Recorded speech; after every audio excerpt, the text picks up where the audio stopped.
Today I'm going to be showing you guys 5 different on-page or advanced on-page SEO tricks that you should be implementing to your website.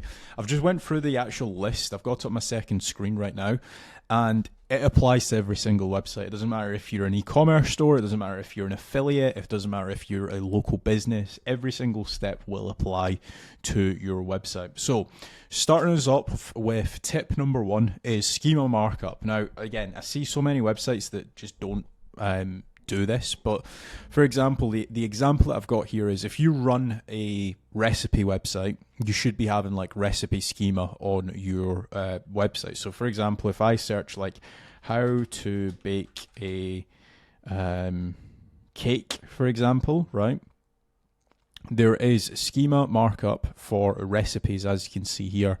These are all websites that actually apply schema to these pages, and it basically tells Google like, hey, this is a recipe blog article. It also pulls in like how long it takes. So for example, this cake here, it takes 40 minutes, this one takes 45, this one takes 50. You just have a way higher chance of actually being seen by Google, because a lot of people actually search for recipes via this section here. Now, the same thing could also be applied to like local businesses as well. So if I was to search for like dentists in Manchester, for example, if you don't have local business schema, or if you don't have organization schema, you will be missing out on potentially ranking higher for your Google Maps listing. So just bear that in mind when it comes to on-page SEO. Tip number 2, and I'm going to show you guys a live example of this, is making certain that you're either doing content pruning, so you're deleting outdated pages on your website that no longer get traffic, or potentially updating those articles. So for example, if I just search best SEO conferences 2024, right, there's going to be so many articles here that haven't actually updated their title to reflect 2025. So as you can see, you've got Backlinko, you have Ahrefs, you have Traffic Think Tank, Ink Digital, and so on and so forth, right? So just make certain that you're just keeping things up to date. If you no longer provide a service, or potentially you just don't want to update a blog, potentially look to actually remove that blog article from your website, because that can definitely cause a lot of harm than actual good to your site. Advanced SEO tip number 3 is making certain that you are including LSIs. LSIs basically stands for latent semantic indexing keywords.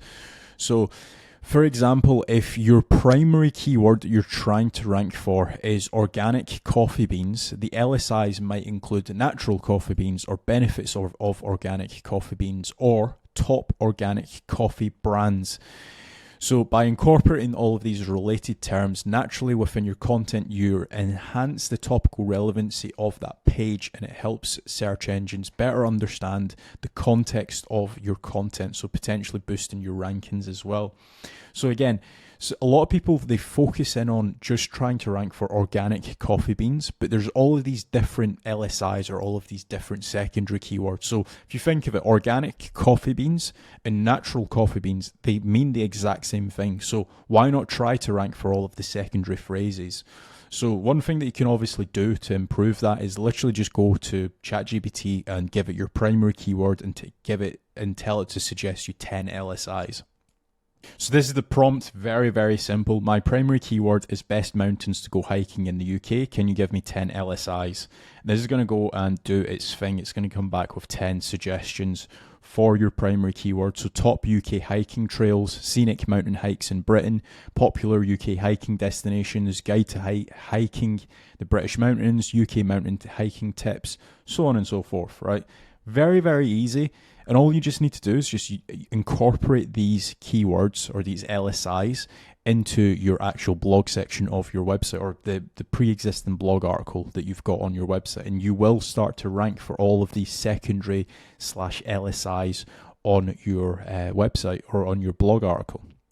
Tip number 4, and this is for bigger websites as well, is analyzing your actual log file. Now, one thing that people forget about is the fact that when you're analyzing your logs or when you've got a much bigger website, Google tends to only visit certain pages or certain parts of your website. Now, you can find out exactly what parts Google is frequently visiting, and you can actually build more internal links. So the example that I've actually used here is by analyzing your website's log files, you discover that Googlebot is frequently crawling outdated pages that no longer contribute to your SEO performance. So that's also another reason why you should be consistently updating your previous or your old articles.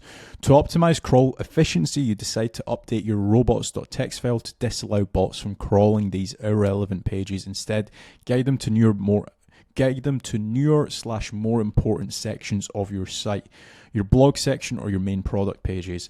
Now, you can use a variety of different tools to analyze your log files. Screaming Frog is one tool. You can also use Jet Octopus as well to analyze your actual log files. But basically this will tell you, if I just play the video, it will tell you which pages Google is actually visiting on your website. And you can actually see, okay, it's visited XYZ page 500 times in the past month. I'm going to build more internal links. Or it might also show you errors as well. And basically from those errors, then you're able to essentially block Google from visiting those 404 pages or pages that no longer exist on your website. So as you can see here on this video, Google has crawled the homepage of this website 2,000 times. It's visited the /SEO spider page 866 times. You're able to actually see which pages Google is crawling, and you can also block certain pages that Google shouldn't be crawling on your website as well. Tip number 5, and this is more so for your blog content, and this is optimizing for Google passage ranking. Now, one thing that has become very apparent is that Google is able to rank pages based off of subheadings and passages.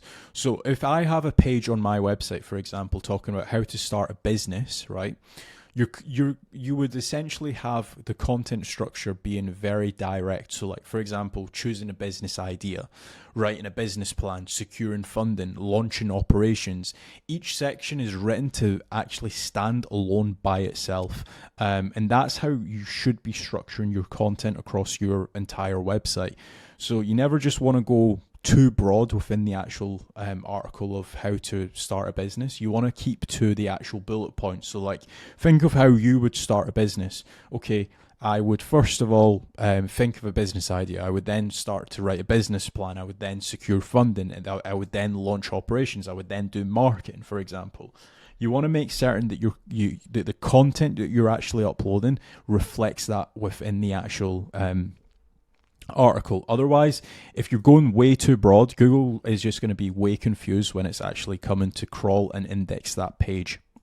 Also, an added tip that I would actually add to this, I know I've done 5, I'll give you guys a 6th one as well, is don't go too broad. I see so many websites start off very niche and then they start to get a little bit more traffic and then they start to expand massively.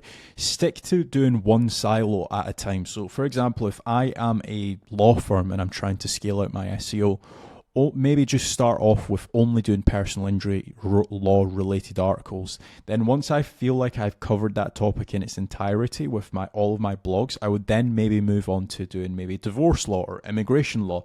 Stick to doing one silo at a time. It's very hard, or it's harder to break your SEO, if that makes sense. It's a lot easier to stay in one subject, complete that in its entirety, cover the topic in its entirety, and then move on to the next. So that's been 6 on-page SEO tricks that you should be doing in 2025. I hope you guys have enjoyed this video. Like what I mentioned at the start of the video, if you want to grab tickets to the Masterminders, you want to be in the right room with the right people and learn from the very best, 27th and the 28th of June in Manchester, head over to themasterminders.com. Alternatively, if you want to work with myself, head over to kazrazash.com, fill in the contact form, and I will be in touch. Thank you for watching.